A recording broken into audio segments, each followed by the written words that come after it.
Hey guys, कैसे हैं आप सब। यहाँ पर मेरी बेटी वाची का आज अन्नप्राशन होने वाला है और इसको हम लोग फूलों से दूध, दही, घी, गंगा जल, पानी से स्नान करवा रहे हैं। और यहाँ पर मेरी बाबू को दीदी रेडी कर रही हैं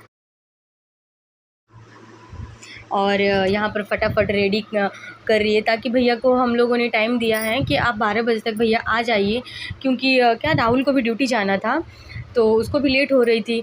तो वो भी इधर बोल चिल्ला रहा था कि जल्दी करो मेरी बस छूट जाएगी। तो इसलिए हम बाबू को फटाफट रेडी कर रहे थे, दीदी रेडी कर रही थी।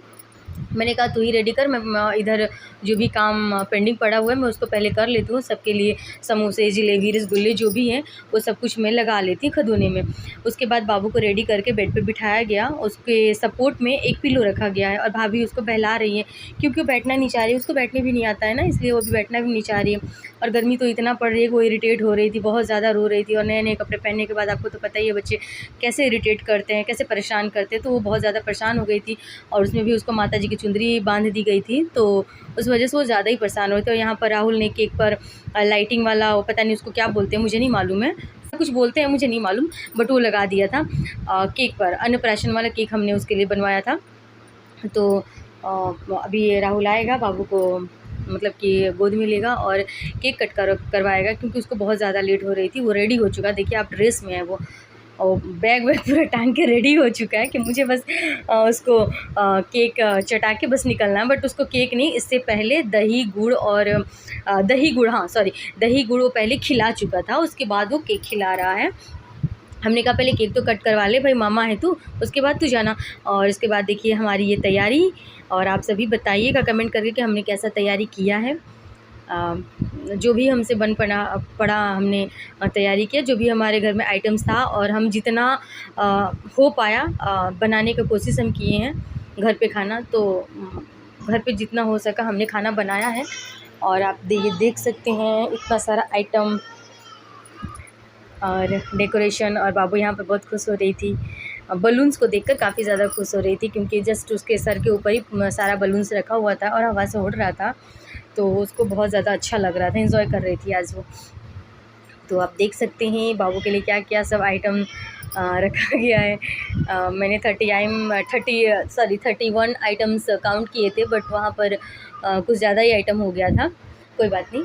और यहाँ भैया आ गए हैं, भैया बाबू को डाना पहना रहे हैं। कहीं कहीं इसको करधनी बोलते हैं, कमरधन बोलते हैं, हमारे यहाँ इसको डाना बोलते हैं। जिस दिन चटौना होता है उस दिन डाना पहनाया जाता है बच्चों को, और अन्नप्राशन को मेरे ससुराल में चटौना बोलते हैं। तो बाबू का चटौना स्टार्ट हो रहा है, पहले डाना पहनाया गया, फूलों से भाभी ने उसके ऊपर छिड़काव किया। अभी भैया उठा के उसको अपने गोद में ले रहे हैं। भैया पंडित जी हैं, इसलिए पंडित जी से ही हम करवा रहे हैं। मम्मी ने कहा था कि जो वहाँ पर बड़ा होगा, बड़े पापा हो या बाबा के समान हो या फिर पंडित जी हो, किसी से भी उसका चौटाना करा देना। तो मेरी प्रिंसू जो है भैया को बड़े पापा बोलती है, भाभी को बड़ी मम्मी बोलती है। तो हमने कहा इससे और अच्छी बात क्या हो सकती है कि बड़े पापा बड़ी मम्मी सामने ही है, इन्हीं लोग करा दे चटौना। और पंडित जी का पंडित जी भी, और बड़े के बड़े भी हो गए, और हमारा तो यहाँ पर कोई था नहीं, तो सोचे चलो भैया भाभी ही कराएंगे, ये बहुत अच्छी बात है। और पंडित के हाथों मेरी बाबू का तो चटौना हो गया, ये बहुत अच्छी बात है। और यहाँ पर भाभी बिठाई है बाबू को, और भैया को चांदी का सिक्का दे रही है कि चांदी के सिक्के से ही चटौना करवाइए। क्योंकि मेरे पास क्या है ना कि मैं सोची थी पहले कि चांदी की कटोरी और चांदी के चम्मच से बाबू का चटौना करवाऊँगी, बट नहीं हो पाया, किसी रीज़न वजह से नहीं हो पाया। तो चांदी का सिक्का मेरे पास था, तो चांदी के सिक्का से भाभी ने कहा कि चलो चांदी के सिक्के से इसका चटौना करा देते हैं। चांदी के सिक्के से इसका चटौना हो रहा है दही गुड़ से। तो भैया वही कर रहे हैं, चटौना करा रहे हैं। भैया का हाथ थोड़ा उल्टा पड़ गया था, बाबू उल्टे साइड में बैठी हुई थी, इस वजह से हमने शायद गलत साइड में पूरा डेकोरेट कर दिया था, खाना का आइटम सारा रख दिया था, इस वजह से उनको उल्टा पड़ रहा था। और भैया बारी बारी से सारे आइटम्स को बाबू के मुंह में दिए जा रहे हैं, खिलाए जा रहे थे। भाभी ने कहा कि टुकड़ा मत डालिएगा उसके मुंह में, वरना वो घोट नहीं पाएगी। और यहाँ पर देखिए मेरे घर में सभी लोग आ चुके हैं बाबू को आशीर्वाद देने के लिए और ढेर सारा प्यार देने के लिए। तो यहाँ राघव भी बैठा हुआ है, ये बहुत बाबू को प्यार करता है। जब तक मैं किचन में काम करती हूँ तब तक ये बाबू के पास ही बैठा रहता है, हंसता रहता है। और ये देखिए बारी बारी से सारे आइटम्स को भैया खिला रहे हैं बाबू को। बाबू रो रही थी, परेशान हो रही थी। तो देखिए सभी आ रहे हैं बारी बारी से, इसको अभी अपना ब्लेसिंग देंगे, प्यार देंगे और खिलाएंगे। और ये भाभी तो मीठा के साथ साथ इसको तीखा भी खिला दी थी, तो बाबू बहुत ज़्यादा परेशान हो गया। आप देख सकते हैं कि इसको मिर्ची वाला सब्ज़ी खिला दी भाभी, और पानी भी पिलाई, बट वो परेशान हो रही थी क्योंकि बच्चे थोड़ी ना अभी बर्दाश्त कर पाएंगे इतना मिर्ची। और मिर्ची वाला सब्ज़ी मैंने बनाया ही था, बस अभी खिला दिए थे कुछ ज़्यादा ही।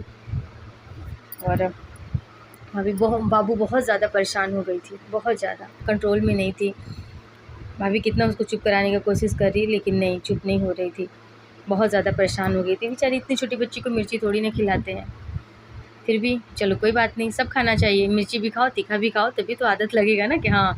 इसीलिए तो सारे आइटम्स बनते हैं कि बच्चे को सब कुछ खिलाया जाए, ताकि वो आगे चल के सारे आइटम्स खाए। और ये भाभी सालू भाभी बाबू को ब्लेसिंग दे रही हैं। सभी लोग ऑलमोस्ट आ गए थे, बाबू कंट्रोल में नहीं थी, इसलिए मैंने बाबू को ले लिया।